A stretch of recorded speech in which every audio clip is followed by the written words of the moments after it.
ნატოს წევრი ლატვიის საჰაერო სივრცე რუსეთის ტერიტორიიდან 3 დრონმა გადაკვეთა. 2 მათგანი ქალაქ რეზეკნეს ნავთობსაცავის სიახლოვეს ჩამოვარდა და ხანძარი გამოიწვია. გაირკვა, რომ უპილოტო საფრენი აპარატები უკრაინას ეკუთვნოდა, რომლებიც რუსული სამხედრო სამიზნეებისკენ იყო მიმართული. ადგილზე მალევე მობილიზდა ნატოს მრავალეროვანი საჰაერო პოლიციის მისიის წარმომადგენლები ბალტიაში. დაზიანდა 4 ცარიელი ნავთობ რეზერვუარი. ქალაქ რეზეკნეში, რომელიც რუსეთის საზღვრიდან 40 კილომეტრის მოშორებით მდებარეობს, ლატვიის ხელისუფლებამ მოქალაქეებს განგაში სიგნალი მალევე გაუგზავნა და მათ სიფრთხილისკენ მოუწოდა. რეზეკნეში სკოლები დროებით დაიკეტა.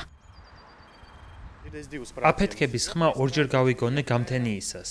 მან ფანჯრები შეაზანზარა. აივანზე გავედი და დავინახე, რომ ჰაერში უკვე ავიაგამანადგურებელი დაფრინავდა. ადამიანებს ძალიან შეეშინდათ. ერთმანეთს ვურეკავდით. ვამოწმებდით, ვინმე ხომ არ დაშავდა. ზოგიერთი ძალიან გაბრაზებული იყო. ზოგმაც ჩემოდნების ჩალაგება დაიწყო უარეს შემთხვევაში გამგზავრებისთვის. ეს კი კარგი სულაც არ არის.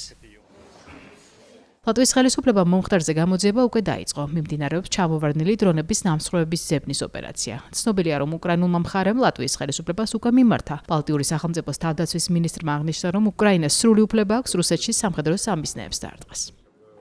გასული ღამის განმავლობაში დაფიქსირდა რამდენიმე ინციდენტი, რომლებიც დაკავშირებული იყო დრონების ლატვიის საჰაერო სივრცეში შეღწევასთან. ფაქტები ჯერ კიდევ ზუსტდება როგორც ჩვენი სენსორების მონაცემების, ასევე სხვა ხელმისაწვდომი ინფორმაციის საფუძველზე. ამასთანავე, როგორც უკვე აღინიშნა, მიმდინარეობს იმ დრონების ძებნის ოპერაციები, რომლებიც ლატვიის ტერიტორიაზე ჩამოვარდა. როგორც თავდაცვის მინისტრმა აღნიშნა, ეს დრონები ჩვენი საჰაერო თავდაცვის დანაყოფების მიერ იქნა იდენტიფიცირებული, თუმცა მათი ჩამოგდება შეუძლებელი იყო უსაფრთხოების ყველა მოქმედი კრიტერიუმის გათვალისწინებით.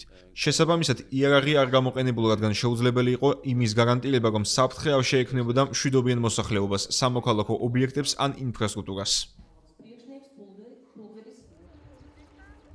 ეს უკრაინული დრონების ლატვიის ტერიტორიაზე მოხვედრის პირველი შემთხვევა არ არის, ისევე როგორც ნატოს წევრი ესტონეთისა და ლიეტუვას შემთხვევებშია. ქვეყანაში მსგავსი ინციდენტი მარტშიც დაფიქსირდა, თუმცა მათ მსხვერპლი არც ერთ შემთხვევაში არ მოჰყოლია.